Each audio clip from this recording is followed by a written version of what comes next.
sky is throwing for you. No more, no more.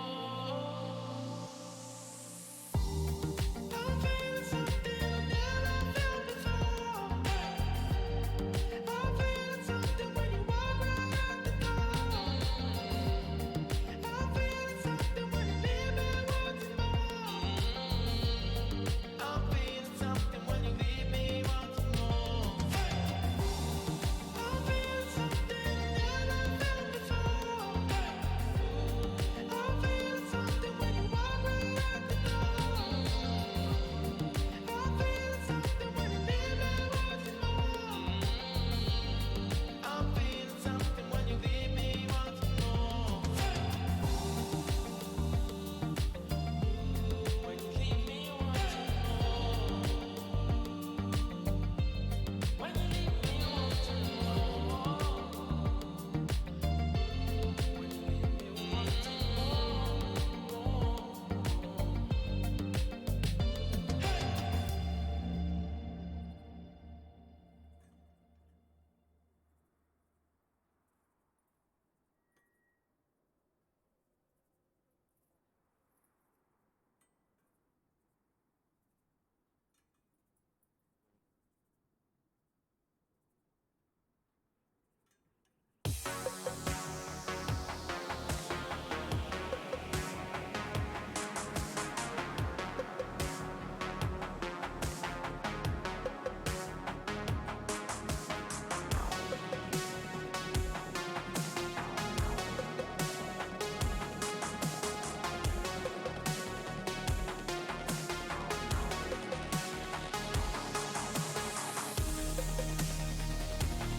Hello everyone and welcome to the Overwatch All-Stars Brawl number 4, as always, presented by Star Esports. This is a double elimination tournament dedicated to the Tier 3 community. Today we're going to have Citizens taking up Forefront in match number 9 of the winner's bracket. I'm Poor Zach, today I'll be color. Joining me is Ryan on play-by-play. How's it going, Zach? Excited as you are for this match, obviously. Yeah, obviously, everyone's got to be excited for this match, especially watching Forefront here, just coming in from their 3-2 last week. But let's kind of stray away a little from them and go over more towards the side of Citizens, who took a more dominant 3-1 in their last match. And actually joining us here is their head coach, Jay Venom. Hey, how's it going? I'm Jay Venom. I'm the head coach of Citizens, and I coach them. Yeah, fair enough. Now, being the head coach, of course, coaching is got to be one of those things you got to do as the head coach. But what else do you find yourself doing a lot of the times? A lot of it is actually like managing and like setting up infrastructure. Like when it comes to just working with the rest of the staff that we have, connecting with the players, like just making sure that we're covering all bases, trying to build a good team environment for them. Yeah, and how long have you been the head coach for Citizens now? Well, I was the former head coach of Melody during our Breaking Barriers run. After that, we got contacted by Citizens, so it's been about a week or two with the org officially. At least, well, unofficially. We just announced it today, but Yeah. So how are you liking it so far? so far so good. There's definitely a lot that I'm still learning as a head coach. There's a lot of mistakes I'm making, a lot of good things that I'm learning about, and it's just a great experience overall, just constantly growing. Yeah, and I mean, as you kind of continue to get used with the team, what's something you're kind of looking out for today to make sure that as a coach you can understand certain things and bring those back into scrims after this match is over? Main thing is just watching how well they adapt to just various situations they may not normally face. I think the problem that a lot of coaches do, they don't prepare their players for those type of abstract comps, like hybrid comps that come out of nowhere, and then once it's not meta v meta, the team that's not prepared is just like, oh, what do we do? What do we do? And then they get abused. Yeah, that definitely it seems to happen a lot more often than a lot of players think. Ryan, you got anything to ask? Just want to ask, out of your team, who do you expect to make the biggest impact today? The one that I expect to make the biggest impact is going to be Korean Snacks, our main take. Even though he's on the thankless role of Orisa Jail. It's definitely through his leadership and just his ability to set the tone, to set up the plays that really allows the rest of the team to be able to just pull off amazing plays, pull off amazing alt combos. It's just without him, he's a core central part of the team. Well, yeah, I mean, main tank is the anchor. So thank you for joining us. It's a pleasure talking to you, learning about the team. Good luck to your team today. Thanks for having me. Yeah, no problem. Thanks for coming on. Really appreciate it. And so, just heard a little bit of insight into Citizens' mindset going into this match.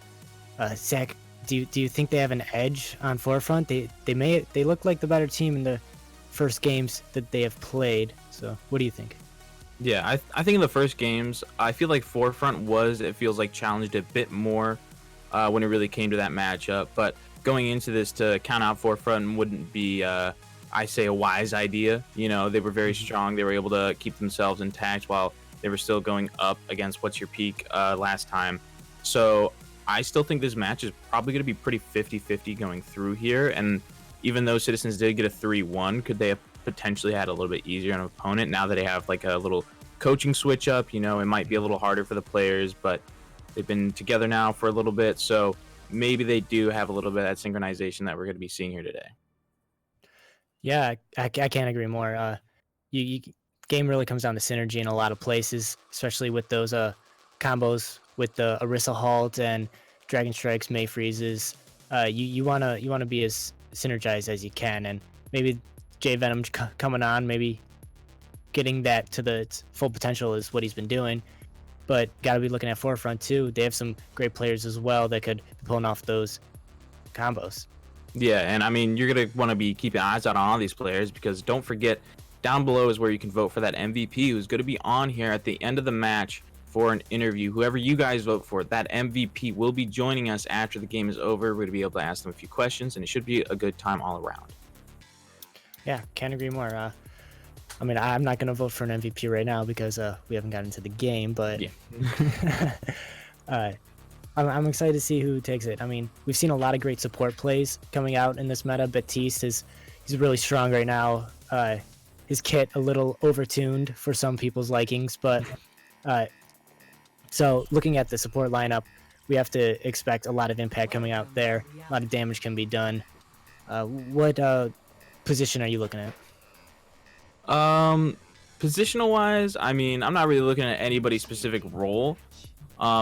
I think if we did have to look at one of those, I mean, like we talked about earlier, you said the Orisa is the anchor, and that's absolutely right. You got to watch the tanks. The tanks control really the momentum of the fight. They're the ones that are supposed to be taking space and controlling it. So I guess if I'd be looking at any role in particular, I'd be looking at this tank lineup to make sure that they're going to be able to take that space and hold it as well. Yeah, absolutely. DPS are the ones that show up in the kill feed, but they gotta have the space, and the tanks are the ones that give it to them. So a lot of credit over to those players. On Yeah. Rialto here, a very interesting first map pick. Why do you think we're on Rialto? What do you think is the meaning behind that? I'm not 100% sure, you know, why this may be their first pick. I know that 1Decay has been absolutely like destroying on Pharah, so knowing that this map is really good for Pharah on at least the first point here as they move through with these big buildings that provide cover in and of themselves, and these crazy little flank routes that you might be able to actually do on that Pharah when it gets a little more towards the end of the first lane here. So I'm expecting that's mainly what they're going for, and we can also see Kydra over on the Widow just in case they have one of their own, which right now they are running mirror compositions, so it'll be interesting to see how they go at it. Yeah, a lot of environmental potential here as well. See if those Orisa Halts can get anyone. Going into the first fight here, we have the Pharos taking their duel up top over these rooftops, seeing if they can catch the other one slacking a bit. As we have Citizens back around that first corner. Yeah, Yeah, I mean, Forefront. right now, yeah, they got through that first corner pretty quickly. You don't necessarily want to hold that first corner playing the Orisa Sig, so you can see them elect to actually back up a little bit further, but now a couple kills are coming in the feed for the side of Citizens. Yeah, and it looks like Forefront's going to have to be backing off here. Nine Socks gets the res onto the Baptiste arc there. The Immortality Field comes down, saves his tanks a bit here, looking to just, you know, kind of hold their own, wait for that one reinforcement to come back in. Citizen looking to take the aggression here, playing this corner, not giving up any space. Fire Duel still in the air, and as I say that, 1DK takes the shot onto Boat. Zeus with the double headshot now, though. He responds to that one kill. Window comes out on the point, looking for some extra damage and healing, but it's too late as Boat takes down 9 Socks in the back, and it's going to be Citizens holding this first corner pretty well. Yeah, Zeus able to get quite a few very significant picks after their own Pharah goes down. And I really like the fact that they're holding that corner. The reason why they hold that corner that's a little farther back and not that one right there is because it could be too easy for a Pharah to actually take out an Immortality Field if it's placed there. They could fly right above and just kind of shoot at it. But meanwhile, if it's underneath that balcony on that second corner, then it's going to be a lot harder for them. Yeah, but here they are on the first corner with that window, getting some extra damage in. It's not going to do much, maybe force a little bit of positioning. The Valkyrie comes out on the side of Citizens with Squid, looking for that extra healing and damage. The barrage comes up from way up above, a lot of damage, but Finchu takes him down before he can find a kill of his own. The window goes down from Arc, looking to turn this fight. The Rez managed to get in there with the Immortality Field. 1DK takes down Zeus in the back line. A huge pick. The Flux goes up, does tons of damage. And that's going to be Forefront taking it with an 1DK, getting a 3K to finish out this fight, looking for the last on Aquatic. Finchu will take that one. Yeah, Forefront definitely wanted to win that fight right there. They invested quite a few ultimates there, but of course, so did the side of Citizens. So them losing that is going to make it a lot harder for them to try to defend it from reaching this checkpoint here. I don't know if they're going to be able to do it. I think they're just going to decide to back up here and wait. Oh, they might actually be going in a little last second here. They don't really have too much to use. All they really have is that Widow Sights, and they just kind of have to hope with that. And then 1DK, of course, is going to have that barrage in case things get a little too hectic for their liking. Yeah, Tank's already back on the card here. The window comes out. That's huge in this position. Forces Forefront back a little bit. 9 Socks is going to be there with some extra healing with a Valkyrie of his own. Looking to take this fight into their hands is Forefront now. As the Immortality Field for Mercio goes down. That's huge for this upcoming fight. The tanks being kind of bullied down here in this little choke. Kydra on the side takes down Zeus with the headshot. And the Sigma is down. The Res is going to come in, but it's not going to do much as it's just staggering onto the point now. Yeah, with all these players left on the point here, it's definitely going to go over to the side of Forefront as they slowly make their way forward. And actually a little bit of a stagger on the Boat, whether that was completely intentional or not, not 100% sure. But they didn't have to use that barrage. All they really used was that Valkyrie. They're coming close on Sigma ult. They have their Baptiste windows. So, I mean, going into this next fight, they're looking pretty good. Yeah, I mean, I'm going to take this high ground here, and with those ultimates, it's going to be tough to contest them. Hold comes through. Sights from Kydra has that edge on Zeus now. And they're looking to take his head off with that Widow. Yeah, it looks like they're going to try to get Palmed off the stairs. They actually do manage to do it, so maybe they want to go a little bit forward and try to take that space back. I think it's just really buying them time more than buying them space, but I guess that time is going to be for space on the cart as they slowly go up here. 1DK playing pretty far back, still in that Fire Duel. Yeah, with that barrage, you don't want to die in a bad position or be in a bad position at all. Window on the cart now, not really much there. The Flux and the barrage comes out at the same time. Immortality Field can't block all of that. Zeus with the headshot to take down 1DK, but the kills are on the side of Forefront right now. It just Snacks and Squid left on the cart, stalled out here a little bit. Yeah, and now I think is where they're going to be able to get to this checkpoint. It's going to be pretty hard for Citizens to come back here. And, of course, Korean Snacks is going to be all the way back with that Orisa ult. So they're going to have to try to push up pretty soon here without that Orisa in hopes that they're going to be able to touch in time. It looks like they're actually just going to elect to stay back. Probably the safer call and the smarter call. Yeah, 1DK finally uses that barrage into the Gravitic Flux, and tons of damage coming out there. You don't have that Transcendence because you're playing the Mercy for the first portion, but now you switch it up a bit. You go over to the Mei Hanzo, and as they take the high ground here, they're going to be looking to take a lot of area and space with this comp. Squid goes over to the Zenyatta. Yeah, and I really like this Mei swap over for Kydra here because now that they aren't going to be running that Far Mercy anymore, they just kind of want to match what they have on their DPS lineup. So using that Mei could be pretty good here. They actually are going to get that pick on a Boat, but they also lost their Baptiste, so they're going to start just going down purely by lack of heals. Yeah, Squid with the 2K to end off that fight right there. and Arc and Finchu just jumping off the edge. So a great hold there after the momentum seemed to be going in Forefront's favor. Good switches all around. Yeah, But so far, so good. Forefront still in a good position with 2 minutes left here. Rialto is not an easy map to full complete all the way. So got to give a lot of credit to Forefront. Yeah, they're going to just slowly start moving through here. They're actually going to try to go in through the right side, whether they go high ground or underneath. Okay, looks like they're going to try to go high ground here. Maybe try to catch out the Sigma. Actually, no, they faked me out. They're going to use the Bongo. Now over in that tiny little corridor in the room, they got to get that Immortality Field down.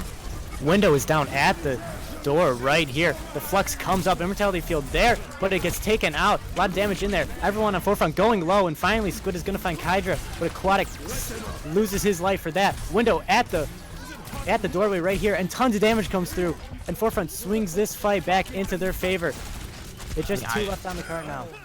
That was very impressive. I mean, they all got very low. That Immortality went down right before they hit the ground, so they were all at half. They even lost a member. They were able to get Aquatic themselves there, losing that Sigma. And actually, a little bit possibly of a fat finger, unfortunately, for Arcs. Not the time to use it. They definitely could have used that going up here. Zeus is going to have that Dragon, and paired with a good pull, it could be absolutely devastating and something they're going to want back here. Yeah, Flux comes out on the side of Forefront. Immortality Field there, going to keep him up. Zeus with the 2K now, 1 with the Dragon. Huge plays there. Gets 3 now. Squid with the headshot onto Finchi to finish out that fight. A good defense, only 1 minute remaining. Yeah, I mean, that's absolutely upsetting Arcs. I'm sure it was a fat finger, or I don't know what else it could have been, honestly. So that's quite unfortunate. They're still going to be running the same lineup, of course, because they know they aren't going to be building up ults with anybody else. Might as well stay on the Zenyatta here and just kind of, you know, maybe you lost our ultimate, but just make sure you keep that Discord on people and make sure that you're going to be able to go in. But the issue is they just have so many ults right now on the side of Citizens. It's going to be nearly impossible for them to actually get over in time and touch this cart, in my opinion. Squid already takes down 9 Socks and a huge Blizzard area denial, looks like here, just zoning out. But you're still down that Batiste, and with only 10 seconds remaining, you're going to have to go in without him here. The Bongo comes out from Snacks here. Blizzard onto the point, going to be freezing up a few members. Transcendence comes out to counteract that, trying to keep everyone up as well as he can, and he does. Immortality Field also out doing it. Mercio takes down Banana Demon, doing tons of DPS on the card now. 9 Socks. His Immortality Field won't last long, and Aquatic with the 2K takes down both supports, and that's going to be Citizens holding, not allowing the full 3-point capture, but Forefront a respectable push. Yeah, absolutely respectful push. I mean, they got it so far. A lot of times you see teams, they could get holdover on that the first point before they can actually make it to that checkpoint. I feel like not too often we see teams held on that second checkpoint, so it's usually the first or the third right before they get there that they get held. But they were able to make it over to the third, so that's absolutely fantastic. And, you know, now being on the defense, I assume they're going to be running that Pharah alongside the Widow with the DPS lineup, kind of like how they were with the offense. I don't really see too much of a compositional change-up, at least for these first 2 lanes, but maybe once we go into the third, then we're probably going to see them switch back over to that Mei Hanzo if it does end up going to that. Yeah, I wouldn't be surprised at all. Both teams were playing that Pharmacy Widow very effectively. Forefront got the better of them eventually, but still, Boat and Zeus did a very respectable job. So, obviously, wouldn't be surprised to see it come out here. Was there anything on Citizens that you felt was lacking in that entire push there? You know, I feel like maybe when I was talking about tanks, maybe we could have seen a little bit earlier aggression from them. They did back off at some points where I really agreed with, but then maybe a few times I think could have been their only issue when they were contesting that second point where maybe they were a little too far behind. So, of course, Forefront was just kind of able to walk up a bit more and put themselves in a pretty good position to go forward with it. I think they maybe just stayed on the stairs too long and didn't try to get anybody out of that room, which allowed that push to continue. So I'd say maybe right now a little bit more aggression from the tanks to declare that space. Yeah, that's a great idea, and if you could tell them that, I'm sure they'd appreciate it. But now, as we round the corner here, it looks like basically a mirror from what we saw in this first round here. That corner being held. Zeus headshot onto Kydra. That's going to be a great pick to take out. See if the res can come in by any means here. It doesn't look like they're going for it. So now a 5v6 on the point. Looking to take a ton of space. Taking this back route now. Our Citizens looking to catch anyone off guard, and they do. Immortality Field comes down there from Arc, but 1DK in the backline gets Zeus. Unexpected there. Don't expect the Pharah to get the Widow that often. Immortality Field on the cart for Citizens, trying to keep everyone up as they're down another DPS. Boat with a shot onto 1DK, takes him down. Window on the point. Boat with a 2K now. Arc's doing damage of his own, however. So there's going to be less healing for these tanks on the point. Kydra, headshot onto Boat. It's exactly what they need, and now Citizens are going to be backing up and regrouping. Yeah, so far so good. It looks like for the defense here. Now looking at the ultimate charges though, Mercio is about to have that window, so that could actually be really good considering Arcs doesn't have theirs up now. So if they get a little too close to them, they could throw that down, get through a lot of damage. It looks like that's exactly what they're going to start this fight off with. Yeah, looking to take this back way away from the side of Forefront. Brutality Field a little out of place there, but Banana Demon takes on Aquatic. Little caught off guard, little out of position there. So now, Boat actually with the boop onto Kydra. It's still back and forth. Citizens looking for a way to push up onto the members here of Forefront. Taking the fight back to the point now. 1DK with the shot onto Boat, however. Can't be res from that position. Squid is going to take himself out of the fight. Doesn't allow any Ultra to come in here. But they still want to fight this Aquatic with the Gravitic Flux. Bongo comes down by Finshu. Add more damage to counteract this Gravitic Flux. And it's going to work out. 1DK takes down Aquatic. So the Flux there a little bit not valuable, I should say. It was going to be hard to seek value, I feel like, in there. You'd have to have people push up past that little corner. They're not going to have much shielding, of course, because Aquatic's going to be over in the air, and then Korean Snack, the shieldies are on cooldown, or he's just going to have to run in there with the Fortify, and then, of course, you're just potentially using that up and end up not even being able to secure the kill. So right now, just going into this next fight, your screens are about to get very colorful because pretty much everybody has their ultimates here, with 5 on one side, 4 on the other, but Zeus taking out 1DK to start off with. Getting that res out a little bit early in the fight could be good for their side. The window and the Flux come out on the point now. Immortality Field there to keep everyone alive, get a little bit of healing in too. Now, Mercio with his window. Both ultimates there don't result in any kills. Bongo comes down, more damage on the point, gets taken down right away, but Boat and Aquatic both get a kill already. The window there to finish up the fight as well. It's just the Orisa and the Mercy here on the point. Arc coming in with his Batiste jump on, but it's just a cleanup at this point. 42 seconds remaining, and it looks like they're going to be attempting to get back to this first point. Arc needs to maybe get out of there. It's behind the team. He needs to get out or die. He's actually going to throw his Immortality Field down right before him, so that way maybe he can just try to get out, but he's not going to be in this fight possibly here when they're going up on it. So right now, 1DK, we're just going to be trying to keep an eye on him with that barrage, but actually uses it and gets a rock to the face. Kydra with the headshot onto Boat as well, so both TPS down now from Citizens, and Forefront are going to be getting their Batiste back, so it looks like this fight might be swinging into their favor, looking to take this first map here. Kydra on the Widow looking for shots, but 1DK gets 2 on the Pharah. It's exactly what they need.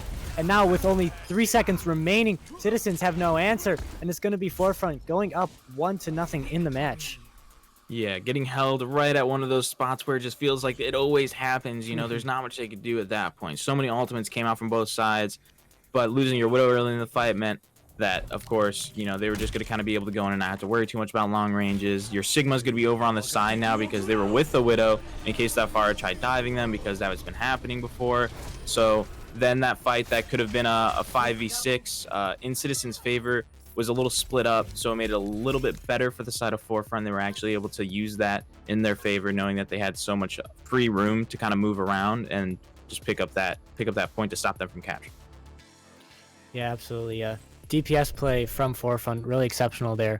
A lot of credit to Boat and Zeus on the side of Citizens, played very well, but Forefront it just seemed like more headshots, you know. 1DK on that Pharah, taking those picks right when you need a clutch barrage there to take down Zeus, get him out of the fight, swing it back to your favor.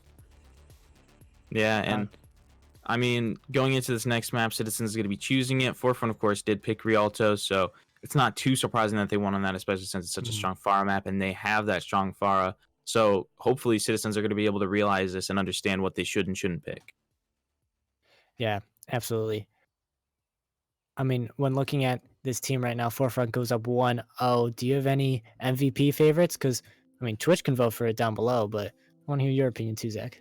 Yeah, don't forget we also do the MVP interview at the end, so your votes do matter down below. But I mean, looking at these teams right now, we're only about a match in. You know, we've seen some really good shots from Zeus on the side of Citizens, and of course, Forefront has one Decay, who's been such a strong player. It feels like even so early in the tournament here, just going into the round twos of the main bracket. You know, it's been pretty impressive to watch him play, but you know, I think right now I'm going to hold back on saying who my definite MVP for this match is going to be. Maybe we want to see a few more games before I go there. But right now, I'm kind of Zeus has been, I think, doing a little bit better when it came to that Widow matchup. Yeah, absolutely. You know, this meta isn't really DPS orientated, but Rialto there seems to go the way that the DPS were playing, which, I mean, maybe that's how Overwatch should be played, but gotta give a lot of credit to them. Definitely huge plays coming out from the rest of the team from Forefront and Citizens, both playing at a super high level right now, but definitely that DPS play is very exciting to watch. Yeah, I think if we're going to try to be keeping an eye on somebody, Arcs accidentally, of course, fat fingered. You know, accidents happen. There's not much you can do about that, but they also use that immortality on point instead of just trying to hurry up and reset themselves so that way they can get back into the fight. So even though Forefront did take that, Arcs made a few minor errors. You know, it happens. So if they're going to be able to kind of fix that within themselves right now, you know, I feel like they could take an even more convincing win on whatever their next map may be. Yeah, I mean, Arcs is human, and, you know, everyone can relate to that. So, I mean, if you're human too, make sure you follow and subscribe. Follow Star Esports on YouTube. Got a lot of videos coming out, so you can watch the matches anytime you want. But yeah. This next map will be going over to Kings Row, which is going to be Citizens' pick, of course. Do you like this pick? Do you think it suits their playstyle better? I think that this definitely could be better for the side of Citizens, because you won't necessarily have to run that you know, the Widow Pharah like before. On first point you can run that Pharah to try to do a little bit of damage, but a lot of times you'll see the Mei Hanzo, that very standard composition that we've been seeing more and more recently here with the BAP, Zen, Orisa, Sigma, Mei Hanzo. So then Mei is just going to be looking for that wall off at the choke, and then everybody's just going to try to go in there and do some damage. What I hope to see is maybe on the offense, instead of running a Zen, you're going to run a Lucio. I think that, I forget who we were talking to, but I think Lucio is just such a good pick when you're on the offense in place of the Zenyatta. He doesn't really provide that shield break, but he provides that speed boost to kind of go past the shield, so that way you can place yours down, and then it's just kind of like, okay, well, they now have a 9-second cooldown still on their Orisa barrier because they just placed it down, so we can get very aggressive with it, and that's kind of what I really like to see here. I'm pretty sure we saw from one team last week that I was able to cast. It might have been Forefront. I don't exactly remember which team it was, but I really liked it. Apparently, it's a little more of an EU play style, which I honestly think I'm a little bit more of a fan of. Yeah, it's very handy to get that Lucio in there, get in. But we saw in Rialto when they switched over to that Mei Hanzo on the side of Citizens that it really worked out to their favor. Forefront couldn't really get anything together once they were put into that position, so we could see why that would affect the Kings Row pick here. Mei Hanzo very strong on this map. Wouldn't be surprised if they pull that out. Yeah, and it looks like right now for the defense, they are going to do that over on the side of Citizens. So, of course, because of that, you know, maybe that's kind of what Citizens want. You know, they want a little bit more of that matchup. They felt very good in it before when they were able to stop them from completely capping on Rialto. Now going into it, of course, they're just making a bunch of swaps right now. We can't see exactly what they're about to run, but I imagine, no surprise, probably going to end up being that standard meta that we're also seeing here on the defense. And I'm just trying to keep it on the Mei. It looks like they are going to be playing more towards that choke and just kind of waiting for someone to go through. Yeah, we have a few members on the high ground here looking for some good angles, get some damage in. But Forefront on the attack here. Wall comes in, not placed too well. Just going to buy some time here. Doesn't get anyone picked off here. Citizens looking to maybe take the high ground here. As Aquatic goes up there with the rock. Going to be blocked off there. Just taking it calm, taking it steady, looking for that positioning. Yeah, and I mean, right now, I love the positioning on the defense with how everybody's spread out right now to make sure the back can see everybody. And you have 3 players over on the high ground with a shield and a support of their own, and actually are able to be taking out Zeus. Yeah, Banana Demon there with the early pick. be huge to swing this fight. Don't really see Citizens doing much without their Hanzo here. Immortality Field down early. Don't think it'll matter too much right now. Aquatic going low up top there against Banana Demon. Gonna get healed up a bit by his Kinetic Grasp, and he has that orb from Zenyatta. But still, just passive positioning from both teams right now. Looking to catch any members out. Maybe get a pick here. Very exciting to see. Squid actually takes down Arcs. The Window comes in, does tons of damage. Window of their own on the point now. But Squid with another kill onto Finchu, the headshot. And Boat gonna take down 9 Socks. So now it's just gonna be a stall on the point here. Finally, that passive positioning pays off. And we have Forefront taking the first point. Yeah, I really like the fact that they went in through Hotel to kind of deny that Mei all that space. And when they went through, they actually decided to wall off the Orisa and whoever was with her down on the low ground. And because of that, they weren't able to get any real natural cover. As soon as those shields got down, they were just kind of sitting ducks right there. And, you know, I think that's definitely one of the 2 good options they could have made. I think I actually like that one a bit more than what I was thinking, which originally was that they could possibly go through the high ground there and try to force the BAP to drop to the point and go through on that. And right now, a pretty good Dragon actually is going to be able to pick up too. Yeah, I 1DK there, and Finchu doing the classic Halt Dragon combo, takes down 2 quick into that fight. Zeus gets one of his own, so that Zenyatta is going to be out of this next fight with that trance. See if Citizens can use that to their advantage here, but doesn't look like they'll be going to. Yeah, and right now we can see the supports. When those dragons came out, the real goal was the immortality, and to save these Zenyatta trances for the Blizzard. The Blizzard's going to be the big thing. The Blizzard's now coming out from both sides. You're probably going to see both of those Transcendents also coming out from both sides. It looks like Arcs is actually going to decide to save his. Oh wait, he wasn't even in the fight. He was all the way far back, so it looks like he will be saving his purely because if he used it, it would just be for himself and super far away from the point, unfortunately. So just got to hurry up and try to back up and not get picked here is the goal. Yeah, so that pick was actually very monumental there. Arc just could not get back into the fight in time, and the Blizzard does too much damage, and he gets picked out there too. It's going to be a huge stagger. Forefront not looking too great here as Citizens continues this push. Yeah, I mean, pretty late picks on both of the supports, so it's definitely going to make it a lot harder for them to kind of continue on and take that space back now that they're down both of them, but it looks like they're coming back both the windows out at the same time. Yeah, Immortality Field's there down for both teams too. Gravitic Flux goes up in the air. See if that Immortality Field, it gets walled off actually. Does a lot of damage, but Boat takes a headshot onto 9 Socks. Aquatic falls himself. The Transcendence comes in here, can't save Finchu in time. On the point now, Zeus dead to the Dragon by Banana Demon. Even with that Transcendence there, too much damage coming through. And Forefront are gonna be stopped, and Citizens takes it into this 3rd point. Yeah, and I mean, a lot of time on the clock right now, over 4 minutes, just about.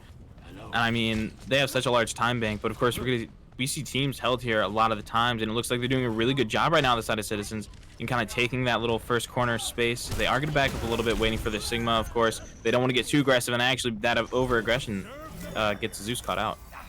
Yeah, Banana Demon with a pick on to Zeus. That's big. Get that space back. Citizens can't really do much without that extra DPS. See a lot of good Mei walls coming out too, really dictating the way the fight's going. Banana Demon takes on Aquatic. So again, another stagger, another reset here for Citizens. Yeah, and now, I mean, going into it, they're going to have the Blizzard, and they're going to have the Flux. They're going to have their Transcendence going into it. Mercio, of course, they're probably going to be able to build that window pretty quickly here with only about 25% more to go. Meanwhile, over on the defense, all you really have is going to be that pull Dragon. So you're going to have to hope for a lot of value coming out of it. But you got to remember, Mercio has that invincibility, the immortality, and then Squid is going to have that Transcendence. A few people coming up here, and actually the only one going down so far is Banana Demon. Yeah, 1DK with the headshot onto Boat to answer. So it's even right now, but the Blizzard right on top of them. It's huge. It gets 3 people frozen and taken down the window, doing extra damage as well as Mercio finishes the fight with a headshot onto Arc. And now it's just Banana Demon gonna have to recontest here if he can. Gonna look to get on here. Definitely gonna be He can't touch at the last second. Immortality Field not there to save him. A good push there from Citizens. They take it with 2.5 minutes remaining. Yeah, an impressive time bank for King's Row, making it all the way to the end. They were held for that minute 30 after they capped about that 4, but you got to remember that time's going to dwindle a little bit as you move the cart, and of course they had to back up. They lost Zeus. They had to wait for the Sigma to get back, so overall, they had so many ultimates. It would have been a miracle for Forefront to actually win that fight. So Citizens have been doing an absolutely fantastic job of making sure they get the most out of their ultimates and that they are using them at the right times, making sure that their economy is staying good with them. So far, we've seen a really good game played from Citizens here when it's come to positioning and when it comes to that ultimate economy. Yeah, now we can really see why they picked Kings Row for the next map. They're really controlling the tempo here. Kings Row, very one-dimensional map. I mean, you got the high ground, but you just take the card and you take that space, and that's exactly what Citizens are doing. They're playing it perfectly. We'll see if they can counteract that on the defense here, because Forefront, who have looked good in Rialto, couldn't really get it together here. Maybe just they're waiting their chance to go onto the this offensive. Yeah, and now, I mean, looking at it, it looks like they're gonna actually be on the double sniper right now. They might have liked to change that. They might just be going to Widow here to go up top, see what they maybe have, and then do the switch off. Of course, we're gonna see on the defense here though that standard composition. They're all actually gonna be holding up onto this one specific area, which I mean, I liked what they did before. Forefront on the defense. Citizens here though, gonna keep everybody up at the top to try to put in as much as possible, so that Maywall isn't gonna be necessarily used for the choke. Actually, Korean's gonna back down. Okay, that wall, they're going back over to the point. They were just trying to get a little bit of damage in before the fight started. Wall there from the side of Forefront to get around the statue, looking to take this positioning. Again, looking for another passive first attack here, just as we saw Citizens do on their attack. Just look for positioning, look to take advantage of some mistakes. Zeus takes the headshot onto 9Sox, and Citizens gonna be pushing into Forefront, looking to push them back into spawn. Yeah, I mean, right now losing out on that Baptiste was absolutely crucial. Now losing 1 decay, they have to back up. They don't have that large damage dealer. They don't have that large support output or healing output because of that Baptiste being gone. So as they back out, they're just trying to put in a little bit of poke damage. The Maywall, of course, trying to stop them from getting Maywalled in the chokes. So that way they can get pushed up on. So as they slowly make their way up here, it should be a lot easier for them to not have to worry about the defensive Maywalls. But they got to make sure that they're just going to be able to do a lot with theirs. Yeah, back into this passive back and forth game. Zeus going low, gonna go for that health pack, and he gets it. But now we have Forefront here going for this underground approach here. Take the high ground. Finchu takes down Zeus. It's a huge pick already. This is the way you suggested going when Citizens was attacking. And now they're taking tons of positioning here. The window goes down, force them off the point even more. Looks like Forefront trapping them in this hotel. Citizens can't find a way out right now. Already a tick onto the point. Immortality Field has to go down, save them. But finally, a window comes out, trying to get that extra damage. But still, the point is completely contested by Forefront. They get 2.5 picks here. Finally, a rotate comes through, and they get onto the point. 85%. Blizzard comes out. See how many they can get here. 2 frozen up, but the Transcendence there to keep them. Arcs headshot onto Aquatic and Korean Snack as well. So, again, that passive play pays off, and we have Forefront taking the first point. Yeah, Forefront, like you said before, they did what I would suggest, which would be to go up onto the high ground, and they did a pretty good job at it too. They used that window, so of course everybody on Citizens, their best option was to stay in hotel, so they made the right call there, and then of course they had to give up that tick or two just to make sure that they kept all themselves alive, because if they really tried peeking out before they kept that first or second tick, the window's going to be up, everybody's waiting for them to come out at, like, they had to be all at the same time, you know, they had someone coming back, so they had to be really careful about how they went about it.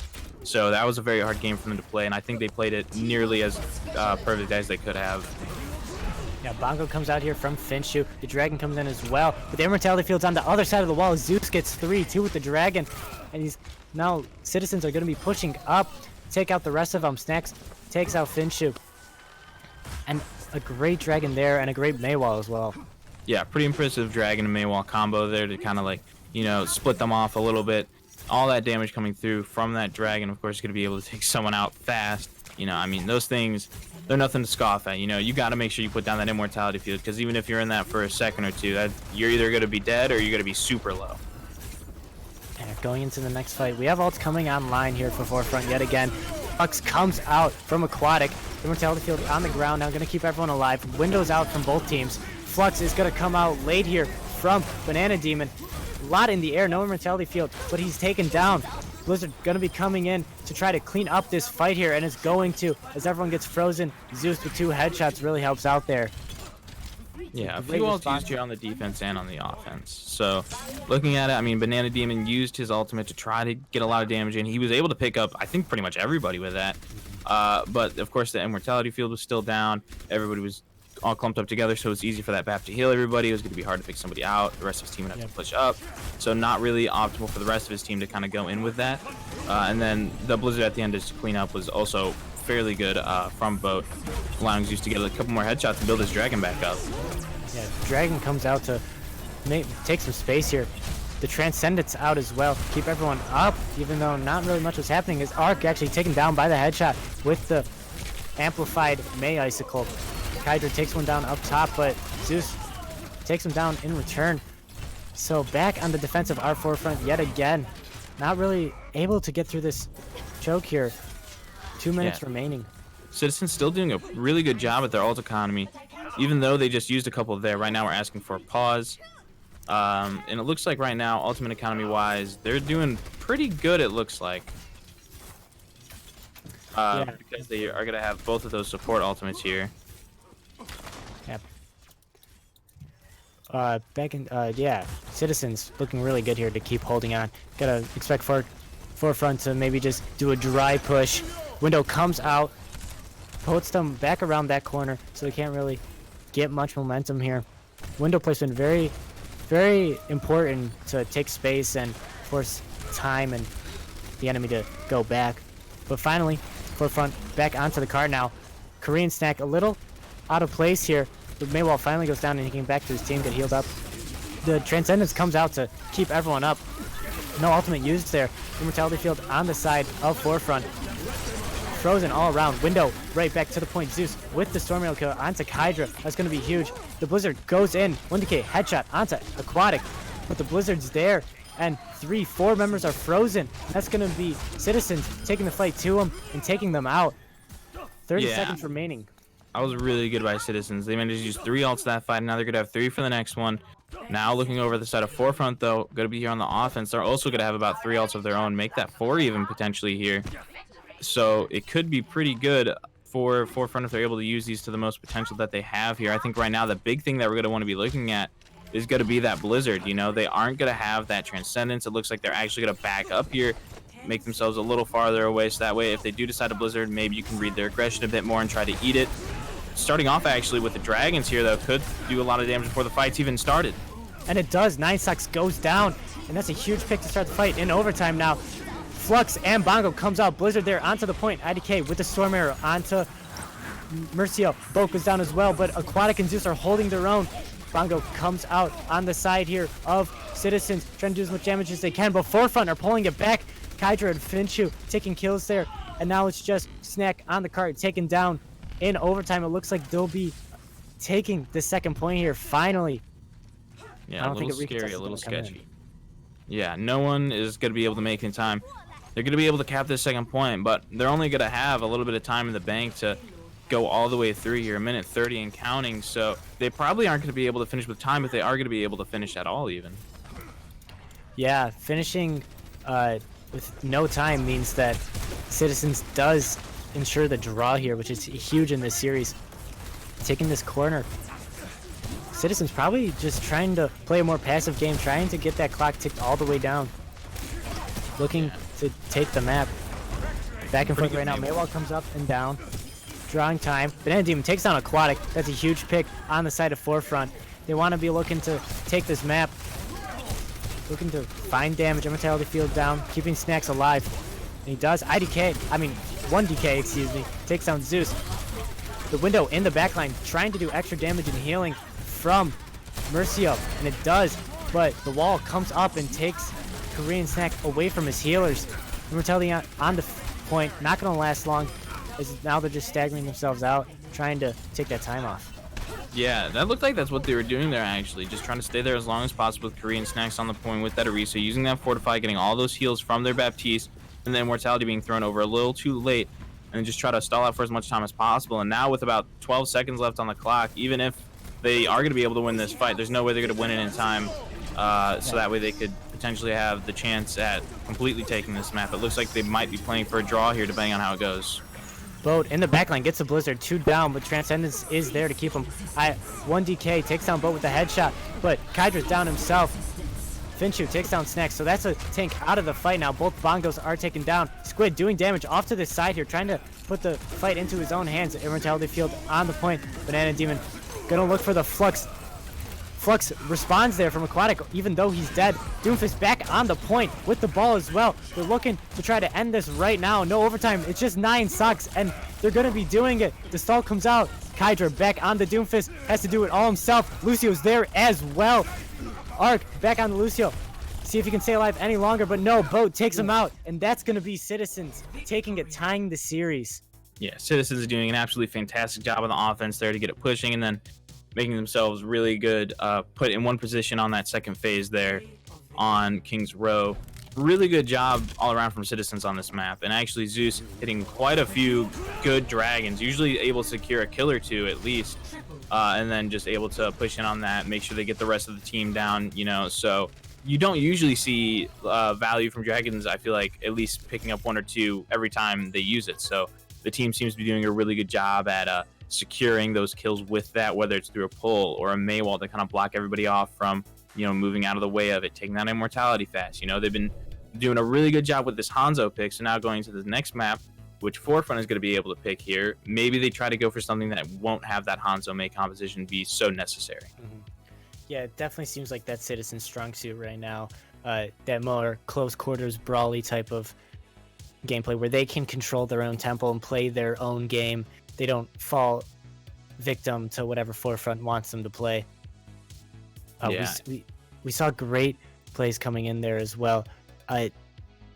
When you're stalling, it's really hard to stay alive because you're switching up, you're losing all charge, you're not on the optimal heroes. And we saw Citizens pull that off right at the end of King's Row as the Doomfist came in from Boat. We have Lucio's and Balls. Why do you think it works so well? I mean, it just kind of comes down to how close your spawn is. You know, they're picking these high health heroes that can put through a little bit of damage. I mean, you're going to be on the Hammond. He has a 600 HP pool. And then, of course, as soon as he uses E, depending on how many people around him, he's just going to get even more health. So he can stall that point for a while, allowing the rest of his team to come back. And, of course, we also saw the Doomfist go out there, paired with him to try to put in a little bit of damage. And, of course, Doomfist, 250 HP. And then he's going to get his own shields whenever he uses his abilities. He's pretty strong right now. And then, of course, the Tracer comes through. She's able to blink everywhere. So it was going to be very hard for them to actually pick that up. That spawns right there. You got so many people coming in. You're just going to get overwhelmed eventually, right? So I think that Citizens, just knowing kind of what they need to do for a stall, you know, it's really just buying time because they're not going to be able to have their teammates get there fast enough. So as long as you can get more bodies on the point, you're going to win that war. Yeah, absolutely. Great work there. What do you think Forefront did not do in that match that they did in the first match? Because we saw some great DPS play and their tanks were taking tons of space on Rialto, but here on King's Row just didn't seem like they had the same decision making. You know, they weren't as decisive, they weren't as confident in what they were playing. But what do you think happened there with Forefront? I think maybe it wasn't too much of Forefront kind of losing their pizzazz, their kind of go for attitude. I think it's just the fact that Citizens were able to do such a good job with that ultimate economy. I mean, I was talking about it during the match. I'm talking about it again now. Their ultimate economy during that match on the defense especially was just absolutely outstanding. I think maybe if we were to look at something that may be at fault, maybe Forefront's defense, I think they staggered themselves out. We saw once they capped that first point and they were moving into trying to cap the second point, the supports were just trying to run back and get out of the fight. I think maybe they stayed in there a bit too long. You know, maybe they could have backed up a little bit sooner, giving them a little bit better of a chance to try to hold it. But I mean, these little mistakes are being absolutely magnified by Citizens, who are just going to be able to go in, get those people they're trying to get out. And now it's like they got to get even more space now to Citizens because they're not going to be able to push up. They're going to be down like a player or two. No matter what, whoever it is, normally going into a 5v6, you're not going to win very many of those fights. Yeah, absolutely. Whoever's shot calling on the side of Citizens is obviously doing an incredible job right now. Probably the main supporter, main tank. So a lot of credit goes over to there. And if you think a shot caller deserves MVP, you can vote for them down below, and then they'll join us here after the game, and we'll interview them for you. So Yeah. make sure you do that. Should be a fun Uh, time. Should be a fun time. And also, don't forget to follow Star Esports here on Twitch. Could subscribe. Also, we'd very much appreciate it to help support this tier 3 community. Check us out on YouTube, Twitter. So subscribe, follow us over on Twitter, where we're going to be able to tweet out these brackets, the scores. Of course, you're going to be seeing who's going to be playing days, who's going to be casting them. Join our Discord, where you can hang around. Some of the players are in there. Maybe you want to talk in general. Just kind of hang out. It's all around good place. Yeah, and these teams are the top of Open Division. You have Trials teams in here. So these are the teams that are really deciding the tier 2, tier 3 drop off, who's who in this region. We've had a lot of players go to contenders teams and stuff. So these games are good, and these games are really fun to watch, and definitely cast myself. Yeah, these games are absolutely fantastic. I feel very honored at times that I'm going to be actually able to be in here and cast a lot of these players who play at such high standards, and they're so good and coordinated together that they're just kind of be able to make these crazy plays, or just be able to show off how well you can win a match. Maybe if you don't make super crazy plays, but as long as you have the right ult economy or good positioning, or small things like that can absolutely turn a fight in your favor. And right now it looks like actually Forefront is going to be choosing to go to Temple of Anubis here for their next map. Yeah, Temple of Anubis is interesting. You could definitely run a lot of Mei Hanzo on this map. There are really tight corridors here, not much room to get through and get around. So maybe playing to Citizen's strength a little bit here, but Forefront, maybe they have something up their sleeve that they can use. We've seen, dive work here before. Don't really know if that's meta right now, but maybe if Forefront really loves to play that. Widow has some great sightlines on this map too, and we saw Kydra play the Widow on Rialto. So it should be exciting to see what they pull out. Yeah, I wouldn't be too surprised if they pulled out a Widow here, but I mean, for the defense, you're usually going to see that Mei Hanzo, Zen, Bab, Orisa, Sig, and it looks like that's what they're going to be running here on the defense, so no surprise there. On the offense is maybe where you're going to be seeing more of that Widow, like you said, Kydra right now over on it, probably just looking up at the platform that they're going to be defending here. Normally is where you stand when you're defending here on first point. You have such a good, you have the upper ground, and you're going to be able to see the choke super well. Anywhere they want to come through is just going to be in your advantage almost 100% of the time. So I imagine that it's probably just going to be this, matchup to matchup, same thing, nothing too different here. But what's going to be the deciding factor is how these walls are going to be used. You got to make sure that you have your wall up on the offense to stop that over on the defense here. So right now I'm going to be looking at Kydra and Boat to see how they use their Mei walls and to make sure that they get a lot of value out of them. Yeah, both Mei walls going up right away right here, taking a lot of space, trying to stop the team from going into this right room as much as they can. Finally, the Forefront are going to be able to get in there with that Mega Health Pack, get some extra healing from that too. Boat looking for a wall here. And let's see if maybe can get a pick from 1DK or Zeus. Hanzo has a lot of potential here to make a big play. Yeah, I mean, the Mei wall right now is doing pretty good. It actually has that immortality field kind of blocked off, but it looks like they're going to have to sit back a little bit longer. Meanwhile, Boat's just kind of waiting for a wall to come through. He's actually going to back up in fear of them just rushing out and targeting him. Yeah, he's going to be pushed out there, so the Mei wall actually does come through, splits him off pretty well, but the immortality field is there. Window all ready for 9 stocks, and that's going to do damage to Aquatic, take him down. Citizens down 1, forced to go back to this point now. Boat caught out underneath there. Arc 2 kills now onto this push. 1DK taken out, but already 3 down. Zeus doing all the work he can right now. The Window comes out on the point here, try to keep the Orisa here alive and keep Zeus, but Zeus does go down. So on the back foot now are these 2 last players here. Doesn't look like they'll be able to do it themselves here. As Mercio goes down, Green Stack does get Arc, but it's a little too late. So we have Citizens losing that first point. Forefront with a great push so far. Yeah, and I mean, right now, a little over 2 minutes should be pretty good here, especially now going up into the last point where you're going to have roughly about 5 minutes to try to cap it. So really good time bake also going into that. But looking at ultimate-wise right now, Korean Snack has that Bongo. Meanwhile, Finshu is only about 10% away. So right now it looks like ultimates on both sides are going to be fairly even right now. But the Hanzo and the Zenyatas are where they're going to be differenced here. Zeus is going to have his, but Arc is going to have that Transcendence. Meanwhile, it is vice versa. 1DK is not going to have that, but Squid as well doesn't have the Transcendence, so they're going to be able to try to build that up going into it. But losing Arcs out right now, they have to back up because of how valuable that Transcendence can be. Yeah, you can't go in 5v6 with that Zenyatta down. Squid, though, gets taken down by Kydra. Citizen's a little greedy there, and Forefront are going to be looking to take advantage of that. They put down that Bongo. One to return on the side of Citizens. Gets Maywalled off, so it's not there right now. Zeus with the Storm Arrow kill onto 1DK. The Gravitic Flux comes down. The Mortality Field there to keep everyone alive. Snack down. Kydra gets 2. And again, this fight is turning into the favor of Forefront. The Flux comes out. Doesn't do much damage with that Blizzard on the point as well. Only 3 members remain. Window comes out. Dragon comes. Tries to split him apart here, but the Transcendence is there to keep everyone alive. Dragon of his own now. 1DK throws it to the point.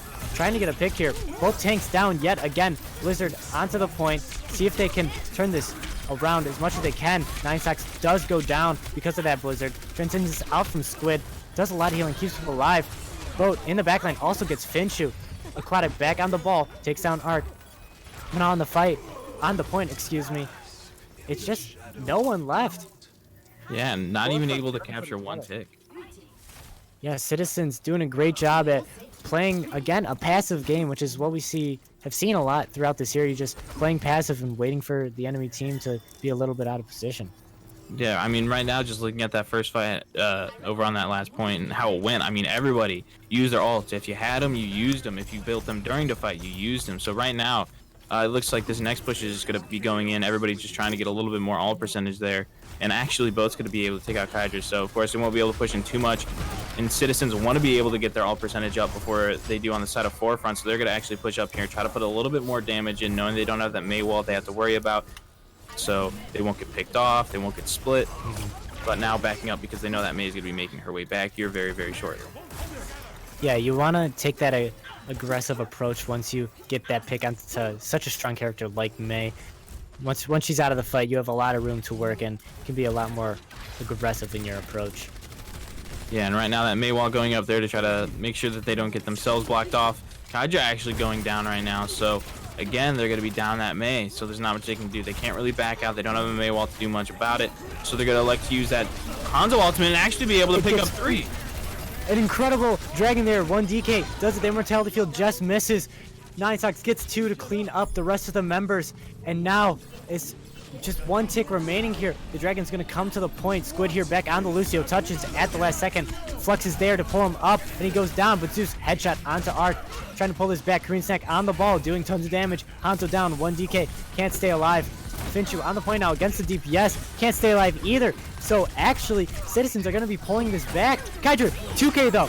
And both Blizzards come out. 9Socks down himself. Looking for any way to pull this back. But Kydra frozen up top on top of that ice wall and taken down. Citizens managed to hold it with just above 3% remaining.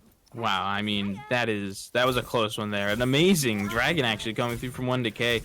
They weren't quite ready for it, actually. Mauricio, when they threw down that Immortality, they didn't throw it directly down at their feet, a little bit in front of them, so maybe that time difference was all that it needed to actually be able to take out all 3. But looking at ultimates now, because they had to switch, Zeus is the only one that's going to be close to their ultimate. Meanwhile, everyone else over on the side of Forefront actually is going to be a little bit closer to a lot of their ultimates. So going into this last fight territory here with about a minute remaining, could spell disaster for Citizens trying to keep this on the hold.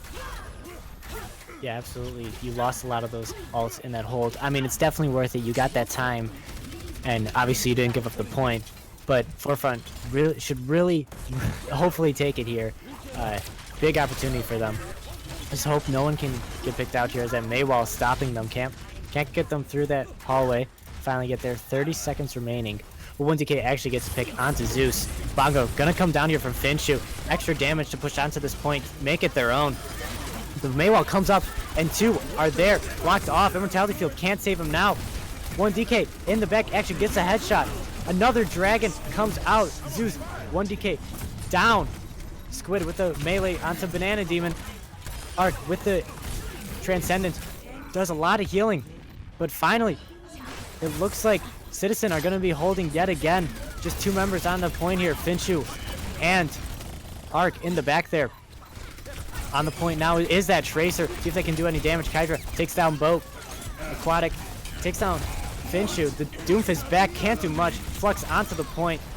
It's not going to get anyone. That's alright because there's only 1 person left on the point. Banana Demon uses his Flux. Gets 2. It's not over yet. Can he do this? No, he can't do it all by himself. And a great hold there from Citizens.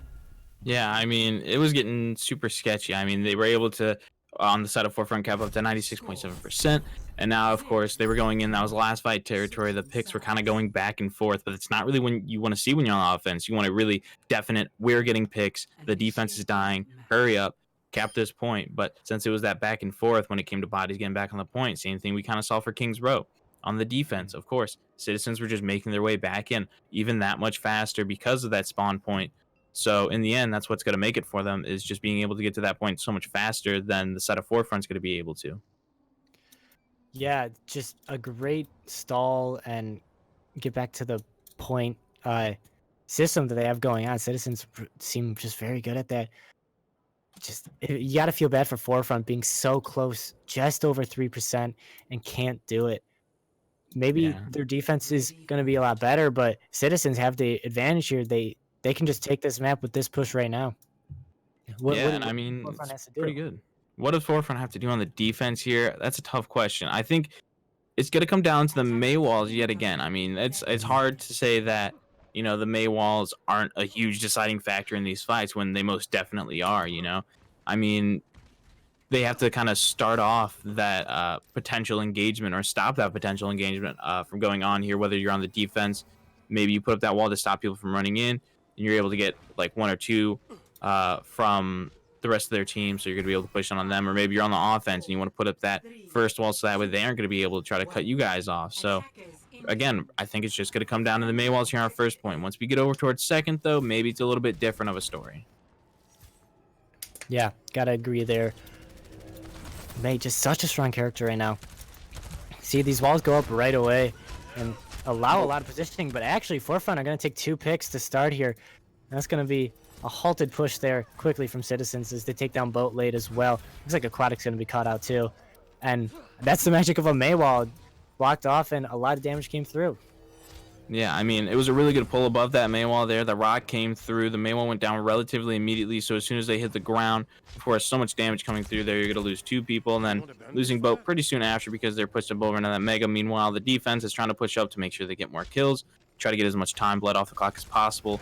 You know, they aren't too worried about going to 6v3 there, so it looked pretty good for them. They were able to hold it for a little bit longer here, so it's going to make it just a little bit more difficult now going in. Another halt above that Maywall, and it does take down Zeus yet again. That halt has been extremely effective right now, and now down another damage here. It looks like Forefront are going to be looking to take some more staggers out here with this advantage. Maywall comes up to stop them, but they're right back in there looking to take someone down. Gotta be careful here because if Citizens get a pick, they can push in, but Mercio actually goes down. 1 DK again with a headshot with that Storm Arrow. As more members are falling out Boat as well. Snack about to fall himself, and he does. See if any members of Citizen can actually get out here.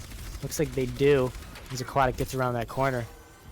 Again, that halt above that Maywall is really effective.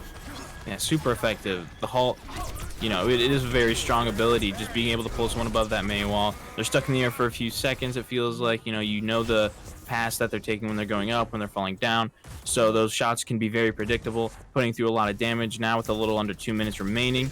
Doing a really good job. They've been placing those immortalities in good spots, using that Maywall exactly the way they want to. As you can see, I really like to point out these immortalities. They've been in really good positions that kind of make the offense have to move around and try to switch something a little bit up in someone else's positioning to try to get actually a shot over onto that. So right now, Nionsock's doing an amazing job with those immortalities there, and actually another 3 from 1DK. That he knew that immortality field was down and that they were going through that corridor, so he throws the dragon in there. Incredible play there from 1DK, just knowing the situation perfectly. Yeah, now with a little over a minute, about a minute 20 left, looking at these ultimates, I mean, it's going to be pretty even coming up here. There's going to be about 5 on the side of Citizens, meanwhile 4 over on the side Forefront. Of course, defense should be a little bit easier for them. They get to see where everybody's going and then kind of decide their game plan from there. But actually using that Flux pretty early on here, I don't think it's actually going to be able to pick up the kill. It does stop the Hanzo actually from going in Zeus. But now they got to worry about that off angle because he's so far back. Yeah, definitely an interesting position there for Zeus. As finally that Mega Health Pack room gets taken by Citizens. The Blizzard comes in here. A responding one there from Bo. Damage and frozen people everywhere. 1DK takes down Mercio, and 3 down now. Aquatic uses his Flux to get more damage in, but it's a little too late as this fight is already going over to Forefront. Looking for more picks now. Zeus goes down a little late in that fight as well, and 20 seconds remaining. Yeah, both their tanks, they have 1 Decay over on that Hanzo. They have a support. They have arcs over there with them. Not the largest healing output, but enough should be enough for them. They're probably going to want to move over to point and back up a little bit here. Actually using that Dragon and the Bongo a little early on. Eating a little bit of that Dragon, having to use some abilities there now as they go in. Yeah, trying to make it to the point now. 1 second remaining. No one's there, and no one is going to be there. Forefront take the map. Citizens couldn't make it all the way there. Forefront, a great win in this series, going up 2-1. That could be the deciding factor in the upcoming maps here. Yeah, so far so good for the side of Forefront. Now 2-1, only one more map away from taking this here. And I mean, on that offense, it looked like they were going to be able to get on the point in time, but I think Korean Snacks just didn't realize the time bank they exactly had. He was stuck on the other side of the wall. He could have just ran over there and tried to tap it. He may have died doing it, but of course, you know, you want to initiate that overtime so maybe someone else can get there. So maybe a little bit of, you know, tunnel vision kind of happened on where they were like, okay, I just need to keep myself alive. But of course, that point going down. Really good right now. These Dragons coming out from 1 Decay are just massive when they've been that 3K to get them all that percentage on the defense, or that 3K to stop what could have been a very aggressive offensive push, knowing they didn't have that immortality. You know, I mean, these players are slowly adapting to each other on both sides now. So now that it's 2-1, Citizens are going to get the next map pick. So it could be interesting to see what they go with here. Maybe they try to go with something that's going to run that meta again. But we saw right here, right now, that in that meta head up to composition or head to head composition, they aren't always going to be able to take those indefinitely. And Forefront showed them that. They now being up 2-1 makes it a little bit more sketchy for the side of Citizens going into this next one. Yeah, but we've seen that whoever picks the map right now has won the map. So we'll see if Citizens have another trick up their sleeve as to a map that they just feel really strong on. Excited to see what they choose. Yeah, going back to 1DK, just knowing the situation with those Dragons, his Hanzo has been absolutely incredible. And not only his Dragons, but he's been hitting shots all around, headshots, and those Orisa pulls over.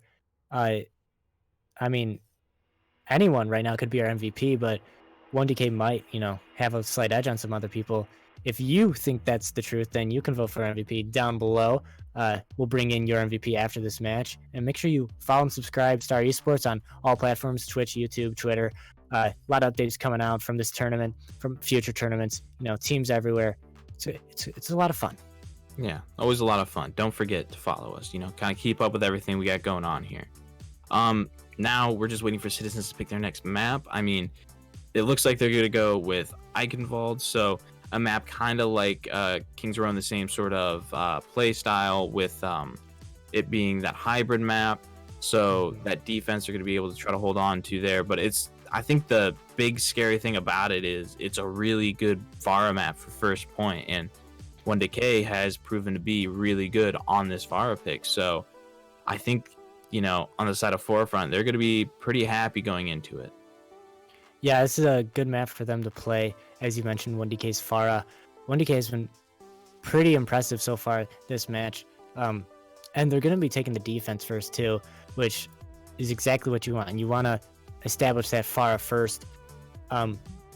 Citizens, maybe not the smartest pick, but then again, maybe they have something better, and, you know, maybe they just feel really confident on Eichenwald. Definitely excited to see going in here. What player from Citizens do you think should make the biggest impact on Eichenwald now? I think that kind of depends on what they're going to be playing. I think if they have that Widow, of course, on the side of Citizens, you're going to want to keep your eye on Zeus to make sure that they're going to be able to shut down that Far Mercy composition if that is deciding to be run. Because I think that's going to be their main win condition on the side of Forefront. You know, maybe if we're going to be looking at someone else, I'd say the Sigma to make sure that those barriers are going to be good in case that Far decides to try to come in for a barrage or something other. Yeah, absolutely. Sigma, of course, a strong character in the meta right now. It's important to play him correctly because he has such a powerful kit and he can enable a lot of different, plays and stuff. That his Gravitic Flux is a super powerful ult. It takes people down to half HP when they land. So you got to be looking at these off tanks if they're playing their positions right, if they're getting that damage done, if they're protecting their team. Very exciting to watch. Yeah. But again, you got to be looking at those Mei players too. Walls are also really important. Yeah, those walls are absolutely important. I think right here is probably going to be where they're least important, especially if they're going to be running that far. I mean, of course, they're going to be good for the rest of the team that's going to be on the ground. But with that far being able to put so much damage through, they're going to have that concussive blast to maybe if someone does get stuck on the other side of the wall to kind of push them away. So it feels like there's a lot of give and take, a little bit more counterplay right now. It feels like they could be trying to use here on the side of, well, really whatever team decides to run that Pharah. So it could be interesting to see right now. It looks like Zeus is going to be on the Hanzo. Don't know if he's going to stay on that here on the offense or if he's going to switch over to that Widow. I think that Zeus was doing a pretty good job on that window, Widow rather. So I think Zeus hit those shots, very reliable. But if they want to stay on this, Hanzo is also a good option for not only sniping but shield break. Yeah, DPS players looking to take those picks, make a big impact here.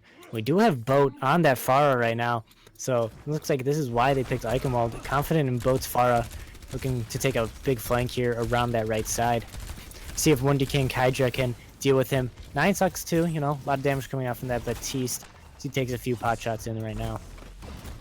Yeah, and I think what's going to be interesting to watch here is how the Pharah kind of takes this off angle behind them and allows the rest of the team to push up because of that here.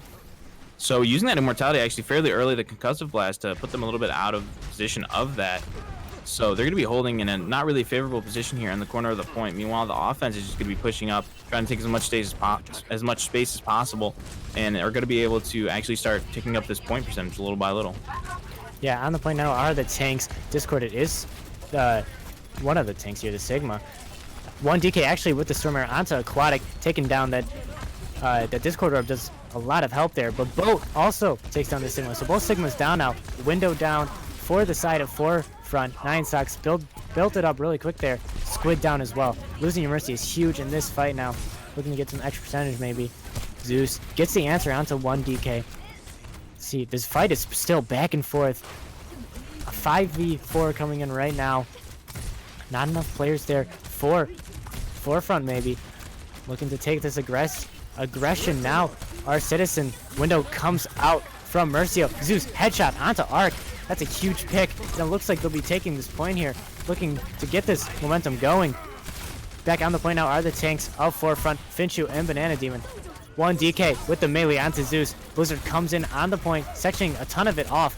Snack there, managed to stay alive because of that Fortify. Res comes out onto Zeus as Kydra goes down. That's a huge swing in this fight. And now 2 more members of Forefront go down, and it's going to be Citizens taking the first point. Yeah, and it looked like the Maywalls were actually doing pretty good for the defense there. They were able to use one Maywall to stop the Immortality from getting that Sigma, so they lost the Sigma early on in that fight. And then another Maywall actually to stop a lot of the damage coming through that window, blocking off the Orisa and the Baptiste, which actually probably bought them a little bit more time there on that point. But ultimately, didn't feel like they were able to go on that too much. They weren't able to get too aggressive, of course. And that back and forth, it looked like that the winner could have been either side, but in the end, of course, Citizens were the ones that were going to be able to come out on top of that. And ultimate wise right now, it's looking pretty good for both teams. Yeah. Kydra, good look to answer as the barrage comes in from Boat. 2 down already. Finchu taken down. And Zeus on that Hanzo gets one more as well as Arc goes down. On the back foot yet again, our Forefront.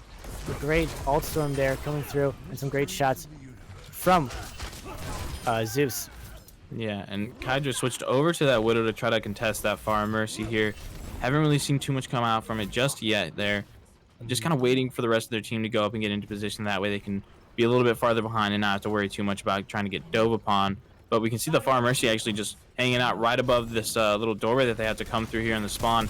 Throwing in a couple rockets here, trying to actually target the Widow to stop them from getting too aggressive on themselves here. And now a few ultimates coming out from the side of the defense. Yeah, both windows are out now, and the Dragon comes out from 1DK, looking to do some extra damage. Flux is going to be here, try to zone off most of the point. Finch is stuck in it, but fortifies out as Arc actually gets taken down by the Gravitic Flux. That's a huge pick, and the tanks finally go down. It's going to be Citizens with a quick push here. Ninesox back in to recontest, but he's not going to last long. And 4 minutes remaining for this third point on Eichenwald. I mean, it's just giving me Kings Row flashbacks right now. They're just making their way through here so fast. You know, it took them a minute to get that first point. They breezed through second here, and now maybe, you know, we come to this third point, and it does make it a little bit hard. You get on this third point, the defense spawns is right there.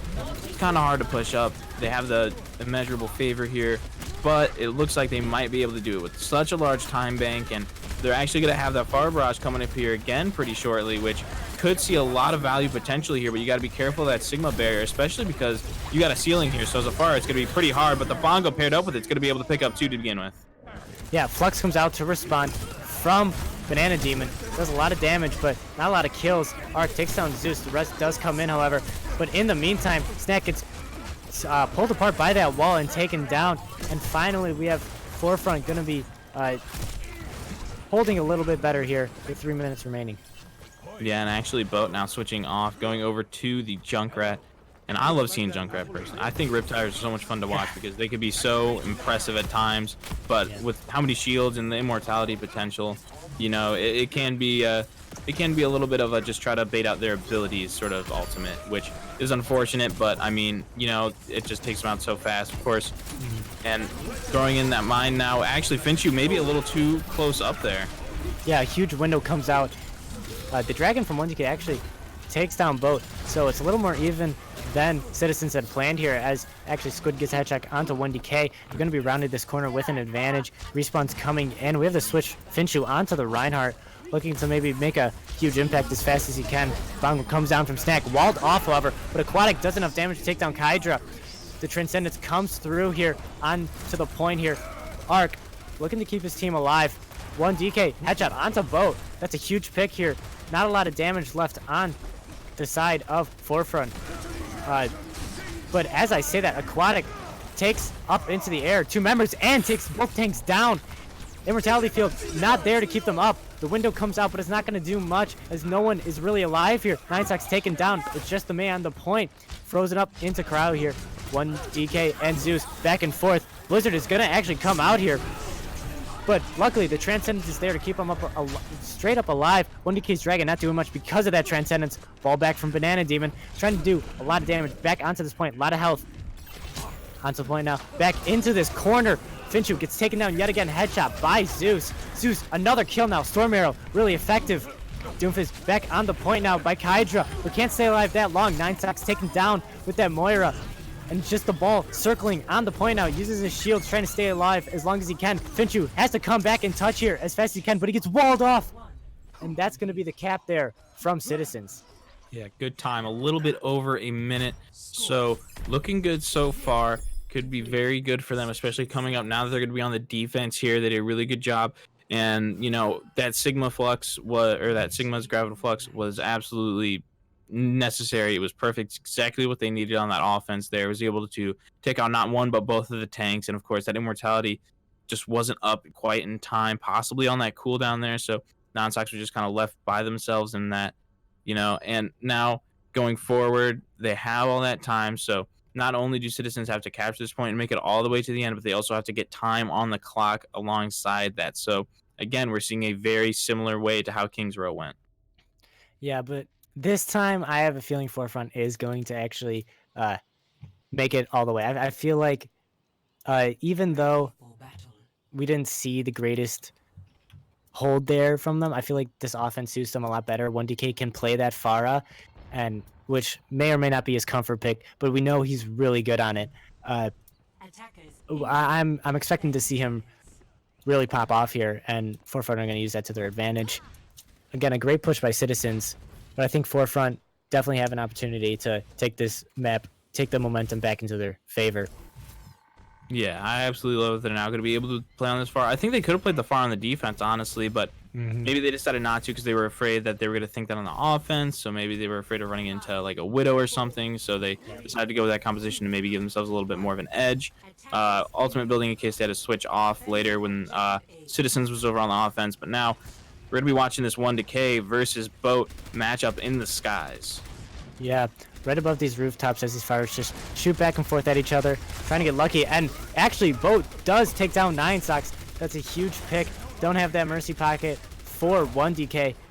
And Boat's going to be able to get a lot of damage down onto the ground now since 1Decay can't really find anything. And Green Snack does take down Finshu.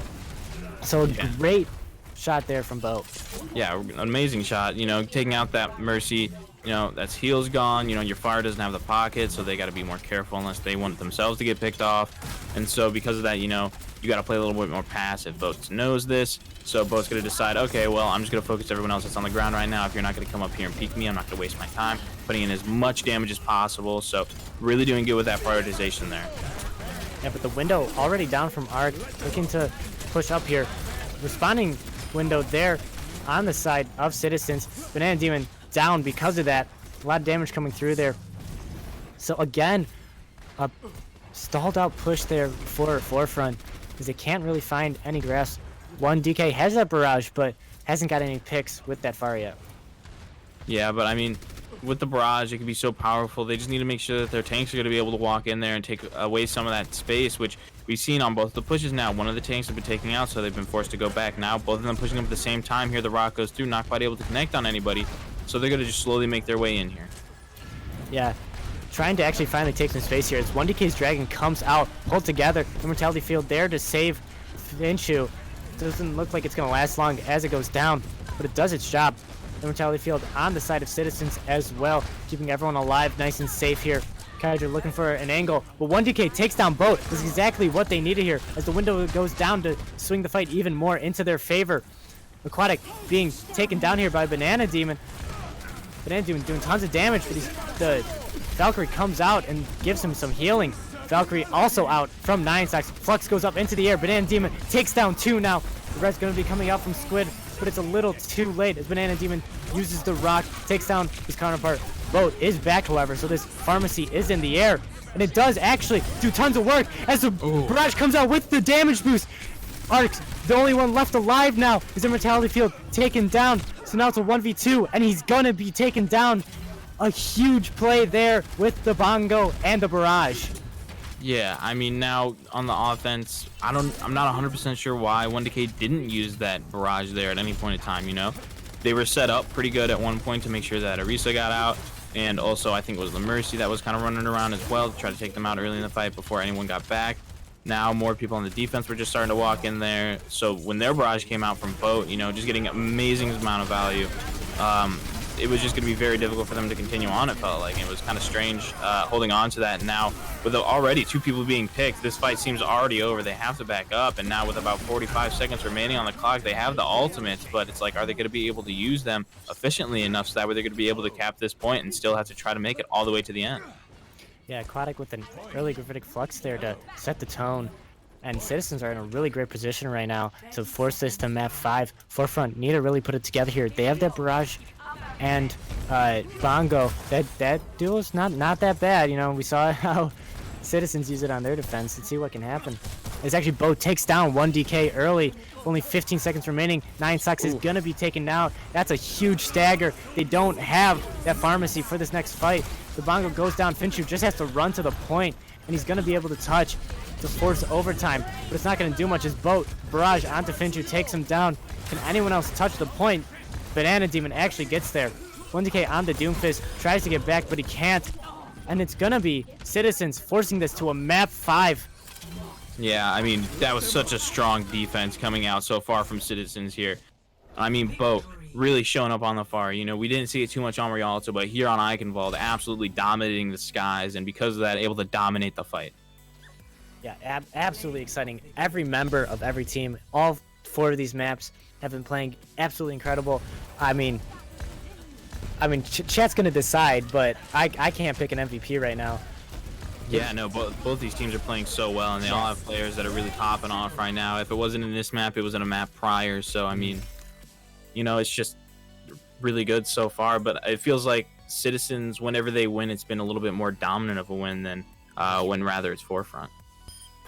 Yeah, but both teams it just seems like I mean I can't pick a winner for the next match. This is just a nail biter right now. Both teams just when they play the game they want to play, when they pick their map, they're already in the mindset that they're playing their own game, and we've seen that really play into their advantage.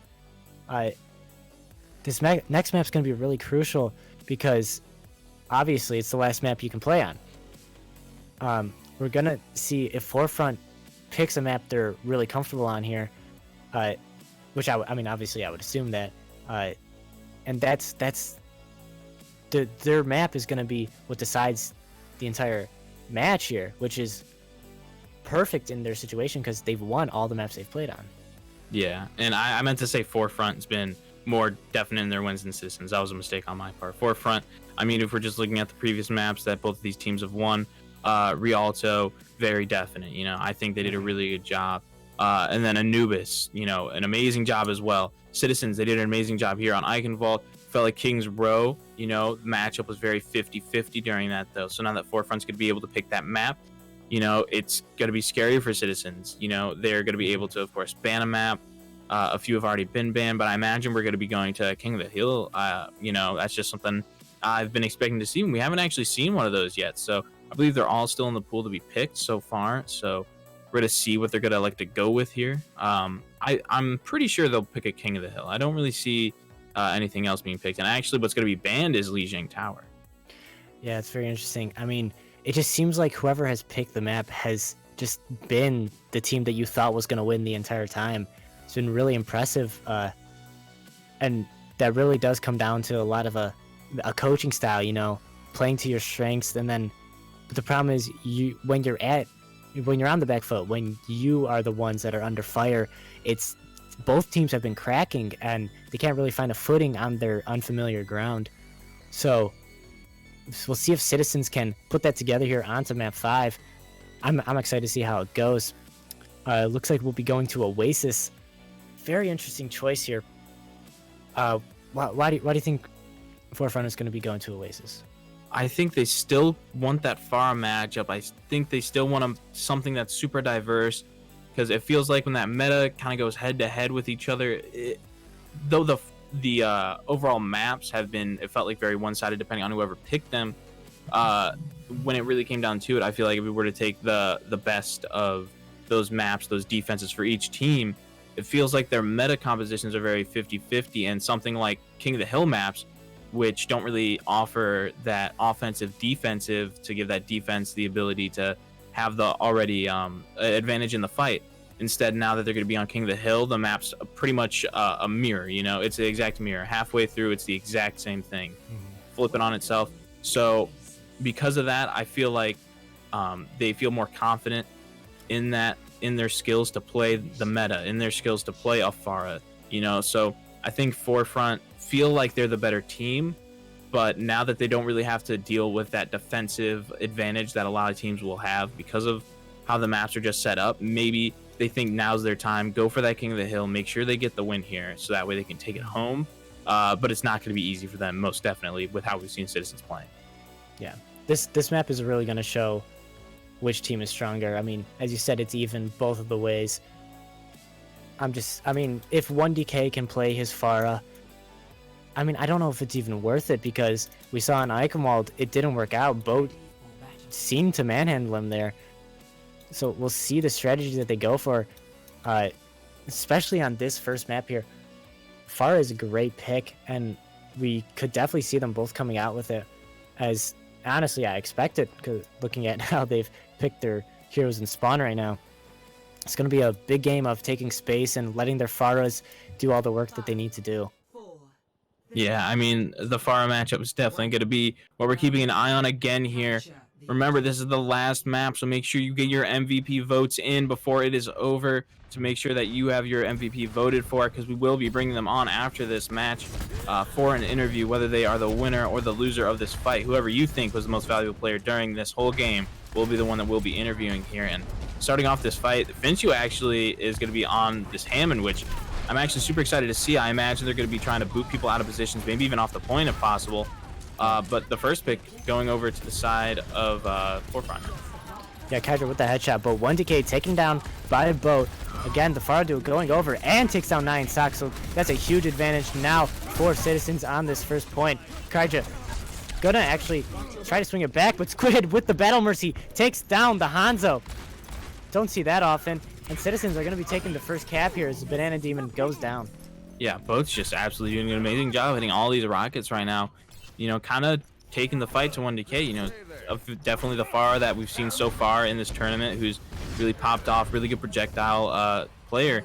Boat right now, though, is absolutely showing up on this Pharah. Maybe they weren't earlier, but now they got a little bit more of a warm-up, you know, going up against each other head-to-head a few times now. Definitely starting to get their footing, and I mean, it could be very dangerous for them. And right now, 1DK going out before they're actually even able to initiate here. Finchu just kind of waiting over in the back line to try to displace them, but with so many people already down, they have to go back. Yeah, 1DK just cannot hold his own right now against Boat. Boat just absolutely destroying on this Pharah already as his barrage. 1DK is going to go over to the McCree, try to stop him up a bit. And you also have Banana Demon on this Orisa. He's been playing Sigma all day. Maybe it's just an uncomfortable pick for him. Forefront on already down 50%. Let's see if they can put it back here with the window going down onto the point. Finchu rolling in, looking to take down the Batiste in the back line, and he does with the help of Arts. The res gonna come through here from Squid back into the fight. But now the Dragon onto the point. Barrage in the background. Boat takes down Arc, and Finchu is down himself. Citizens are pulling this one back. Zeus headshot onto Banana Demon. And 65 already on the point now. Forefront can't find anything. Yeah, Citizens doing an absolutely fantastic job holding this. They have the they're switching back over to meta composition now on the side of Forefront, but it might be a little too late. They're not going to have pretty much any ultimates. Banana Demon may be able to build up a Fortify, but with how much time is going to be left, I'm not sure exactly how much they're going to be able to get. Meanwhile, on the side of Citizens, they have so many ultimates. As long as they use them effectively here, I mean, they've pretty much guaranteed themselves a win, starting off with the Sinun. Yeah, but Mercio is already down. Losing that Batiste is huge. Squid does get the resurrection there. Flux comes in. Let's see if it'll do enough damage here. No immortality field, so 1DK does go down. On the point now, Kydra headshot onto Zeus, but the point is ticking away, and members of Forefront are going lower and lower as 2 more go down. It's just Banana Demon on the point now with Kydra. They can't do it all by themselves here. Banana Demon gonna be taken down. 1DK on this Doomfist, gonna try to recontest, but it's not gonna do enough as Aquatic takes him down, and Citizen goes up here.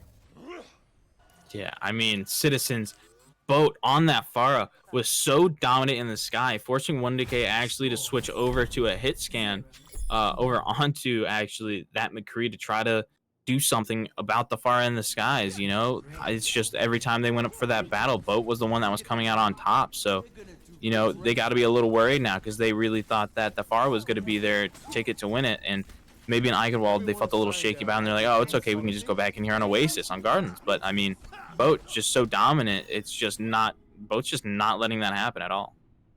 Yeah, now it's back to map point here, and Citizens have this momentum. They have the confidence. Forefront gonna have to pull out some special plays here to win this one. Capture the objective. Yeah, I'm could be excited to see difficult. what they can do. Yeah, right now, I mean, again, they're at that 50-50 head versus head matchup. And, you know, it's going to be, I think it's going to be about who gets this first pick here. So they have to play very careful on both sides to make sure that they aren't going to be the first ones to get picked off. Because as soon as one person's picked off, I think the other team's just going to get super aggressive here. And first taking this high ground up top with the Sigma and the Hanzo together, and actually a pretty good rock doesn't quite take out 1DK. Yeah, point control, back and forth. And now 1DK actually headshot onto Zeus. That's exactly what they needed. The wall there separating the healers from the tanks as well. But Finchu taken out of the fight himself. Yeah, Aquatic finishes him off. Immortality Field can't stay up, but both Orisas now are down. 1DK, a great headshot. Trying to pull this fight back himself. It's very even right now as Zeus is back in the fight, looking Oh, we have Boat, a little cowed out on his own over here as Zeus is taken down by 1DK Storm Arrow. So it looks like it is going to be, again, Forefront pushing this up. They take the first cap. Yeah, Finchu actually decided to switch over to the Ham, and I imagine just try to hurry up and get to the point faster because, of course, you want to make that 5v5 and 5v6 as much as possible. Boat now going down, though. So it looks like they're definitely going to have to back up on the side of Citizens. Losing out on Boat is a lot of that potential with that wall. So back up, make sure no one else gets picked off because, of course, that enemy Mei is going to be the one trying to get that potential there. And ultimate-wise, looking at it right now, I mean, Forefront with an absolute advantage. Yeah, 1DK is going to use his dragons early here, split up Citizens a little bit. Doesn't get much value out of that. Maybe an interesting call there, but nonetheless, they go in now. Window comes out. The wall there not really going to stop it much. Immortality Field there as well. The Flux comes out. Transcendence there to counter it, so no one's going to be dying from that as Zeus takes down Finchu. Finchu can't really do much work there. Blizzard comes in from Kydra, trying to turn this fight back as Aquatic gets taken down. That's exactly what they needed. 2 more picks come out here. Ninestocks finishes off Boat as well, so up 60-0 now. Our Forefront, they've really turned this match around. Yeah, and I mean, they did a great job. That Blizzard there at the end was perfect. I mean, that's exactly what you needed there. They were able to get 3 with that, and we saw the window actually come out from Citizens. Finchu went through their backline there to knock everybody away from that, so they couldn't put through much damage, and now everyone was focusing, or at least half the people on the side of Citizens were focusing Finchu. So that made it easier for the rest of the team to try to follow that up and get a few more picks. And then, like I said, that Blizzard went down, and it was absolutely perfect.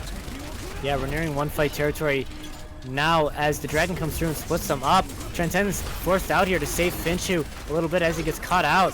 Blizzard come straight out onto the point. They don't have that immortality as Arch goes down and Ninestocks. No supports left on the side of Citizens, and it looks like Forefront are going to be turning this into their match win. The Bongo comes down. Flux as well from the side of Citizens as Aquatic takes down Banana Demon, and Kydra's down as well. Finchu can't stay alive, and somehow Forefront pulled us back. Yeah, I mean, I think that... Citizens pulled us back.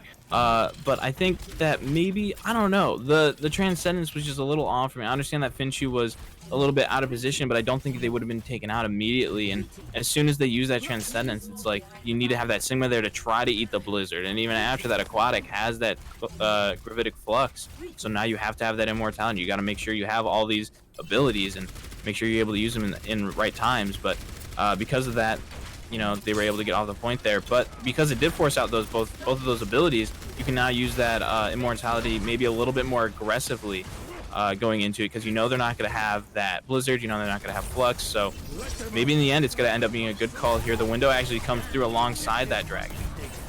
Yeah, Dragon comes from the right side, but Immortality Field is there as the window from Mercio comes down as well. Squid takes down his rival in Arch, and we're going to see Citizens going to be pushing Forefront back to their spawn yet again. Already up to 50% are Citizens.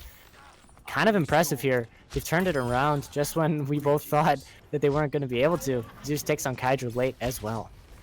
Yeah, I mean, so far so good for Citizens. Still technically 1-fight territory, but they're able to hold on to it for so long. Zeus getting picks while they're going out here, now built up to a Dragon. Meanwhile, the only thing that's going to be able to respond to that is going to be the Immortality. And, you know, I mean, pretty soon here, they're going to be coming up on another Blizzard, so with that Immortality potentially going to be down for so long, you know, are they going to have it in time for that Blizzard to come through? And Immortality not super effective with Blizzards, you know, that's something you want the Transcendence for. Gravitic Flux comes out now from Banana Demon. Doesn't do much because the Immortality Field is there as Zeus takes down 1DK. Doesn't look good for Forefront right now. 90% on here for Citizens. They're looking to take this map. Blizzard comes out. Ninestocks can't really find a good position. Blizzard, however, responds from Kydra. But the Transcendence is there to keep up Boat. Looks like the flip's going to be turning back to Forefront as they're trying to pull this back. Arc with the window takes down Korean Snack. Another back and forth fight right now. Aquatic melees Kydra, and it's anyone's game. Squid with a shot onto Ninestocks, so that's a healer down. 1DK back on this. Doomfist can't do much as he's taken down. Flux in the air, does tons of damage. Now it's Banana Demon back on the ball, trying to stay alive for as long as he can. It's just him. Doesn't look like anyone else can get to this point, and Citizens are gonna be taking the map and the entire match 3-2. An incredible game. A very close game. It felt like every game was very much a one-sided affair, which is very strange. Except for this last map here on Oasis, where it really got up to that 99-99, and it got really scary at times there for them.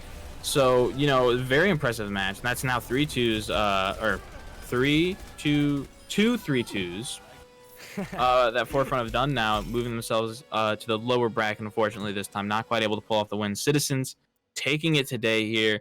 And now that we're in the end, hurry up, put that MVP vote in. You know, we're going to be doing that really soon here. If you haven't gotten it in, try to hurry up and get it in now. Now's the time to do it. You know, we're about to be pulling them in here in a second once we get all of them built up here.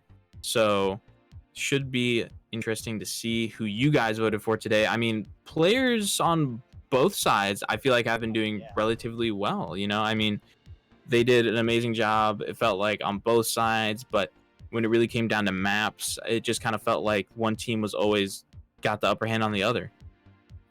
Yeah, like, I mean, anyone could be the MVP. Obviously, we're going to be taking it from the winning team because we kind of rude to take it from the losing team. But on each team, you had a lot of plays coming out. You had great tank play, a lot of space, great support play, good ultimate timings from each team. And yeah, it felt like each map was just a different game altogether. One team was the dominant one on each map. It's very, very weird how that worked out. Forefront, their last map pick didn't work out. Citizens had a great game plan going into Oasis there. A lot of space and a lot of good support play. DPS play as well, which is what I want to highlight on now. 1DK, some great Hanzo play, especially on Anubis. Saw some great dragons. But on the side of Citizens, the winning team, you gotta look at Boat. Boat had a really impressive game. His Pharah play on Eichenwald, his flexibility as well. He played a lot of heroes. I mean, as many as you can play in this meta. Came back on that Doomfist a lot, stall out the point. A lot of credit goes over to Boat for me. Yeah, I mean, both of these teams did such a good job. I think when it really comes down to it, and who I kind of think did really good on both teams, I think, I don't know.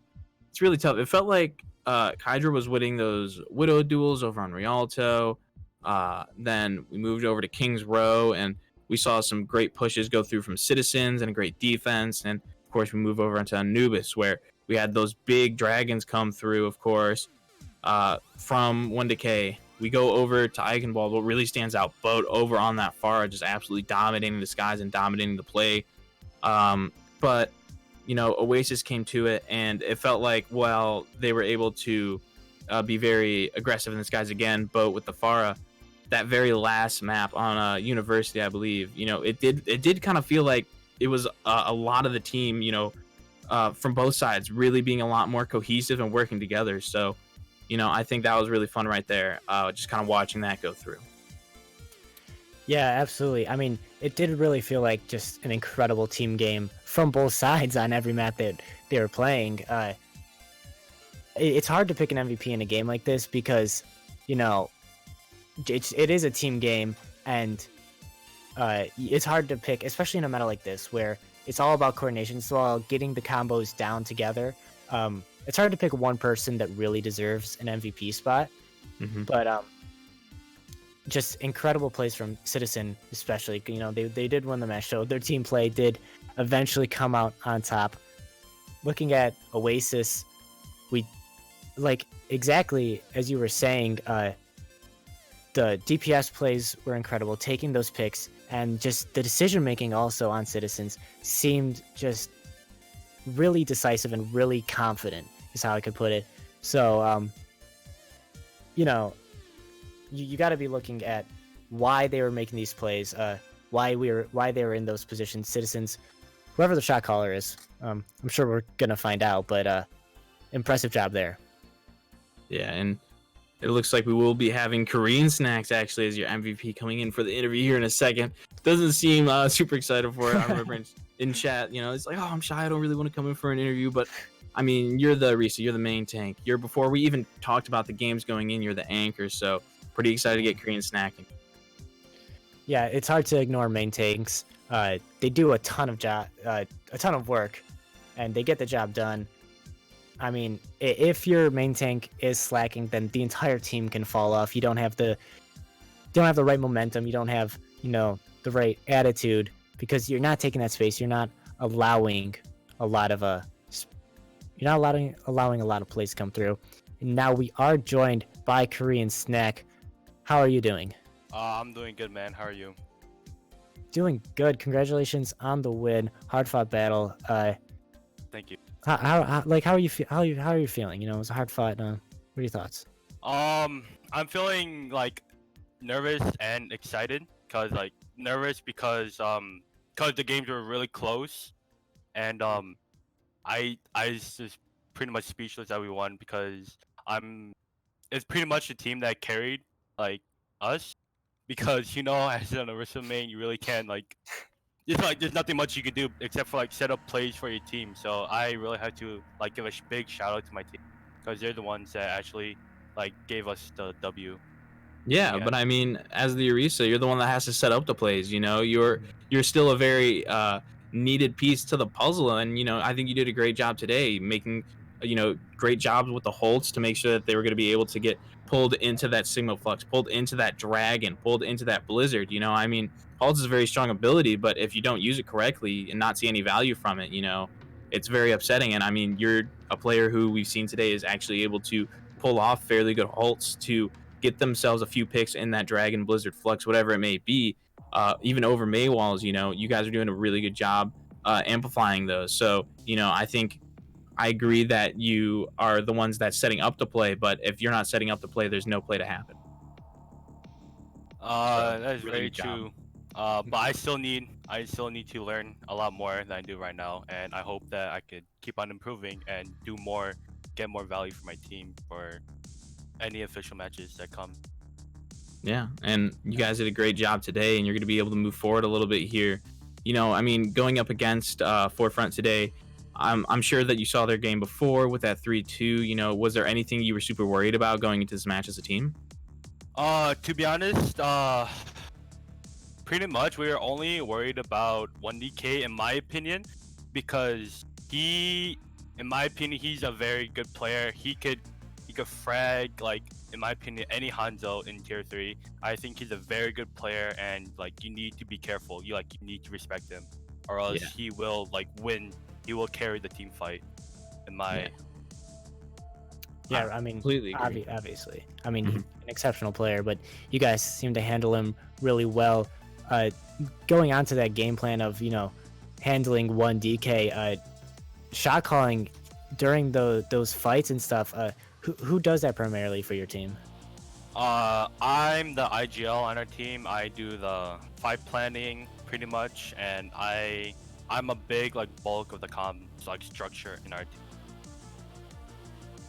Well, yeah, I mean, we saw that you guys seemed really decisive, so congrats on that. Your shot calling must have been really, really monumental to win some of those fights. One question I do like asking, though, is if you had to pick one player from your team that you thought was the MVP, who would you give it to? One person.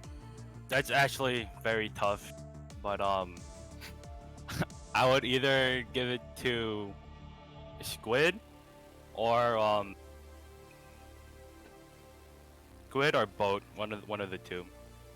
But in my opinion, I think everybody should get the MVP, because we all worked Everyone's very winners hard. here. Yeah. Everyone gets a medal. Yep. Everybody was able to pull off that win today, So, I mean, great job all around, Congratulations. Moving Thank you. forward, what's something that you're going to be thinking about that happened today that you're going to want to try to improve on in your next match? I think it's just not being as nervous, because I feel like in the very beginning when we played Rialto, everybody on the team was nervous. So I feel like if once we overcome that nervousness at the very beginning, I feel like we can do much better, instead of being really shaky at the beginning and then stabilizing or shaking off the nerves during the mid match or whatever. So just a little bit of things in the head that you can pick up on and fix. And I mean, you guys were able to do it and turn it around today. So of course, like I've said before, congratulations. And I think that may be it for the interview, at least from my side. Ryan, you got anything else? Yeah, sounds good for me. Just congrats again, Korean. Played exceptionally well, and congrats on the win. I'm excited to see you guys you. continue in this tournament. So that'll do it for us here at Star Esports Overwatch All-Star Brawl number 4. Remember to follow us, subscribe if you would do so. Subscribe to us on YouTube. Follow us on Twitter. A lot of content coming out, and a lot of great games playing in this tournament right now. Yeah. And now Forefront, of course, going down to that lower bracket, not quite out of it just yet. So, of Yeah. course, if you're still a fan, make sure to follow us, Star Esports, here on Twitter, Twitch, YouTube, join the Discord, all that stuff to try to keep yourself up to speed with what's going on, and thank you guys again for supporting this Tier 3 community. Without you guys, we wouldn't be able to do this. These teams wouldn't be able to show off these amazing players they have and these amazing plays that they can do. So I'm sure I speak from everyone when we say thank you. Yeah, absolutely. You said it wonderfully there. Thank you for joining us, and we hope to have you around next time. I was Ryan, and I was poor Zach. You can also catch me over on Twitch, where you can see me live streaming, and then over there you can also find some other platforms that I'm on. I'd be really appreciative if you go and check it out sometime. I usually try to stream at about 2 p.m. EST every weekday. Of course, it makes it a little bit hard right now. I'm on like a weird schedule, but I should be able to get back into it shortly here. So, yeah. Anywhere they can good. find you, Ryan. well, you can find me on Twitter at RyanOW, spelled like how you see it on the screen, or my Twitch, Ryan, but there's a third N there instead of just 2. Excited to Little bit see the rest of this tournament. Yep. And we will have another match coming up here shortly. So Yeah. thank you all so much for watching right now. We will see you in a minute.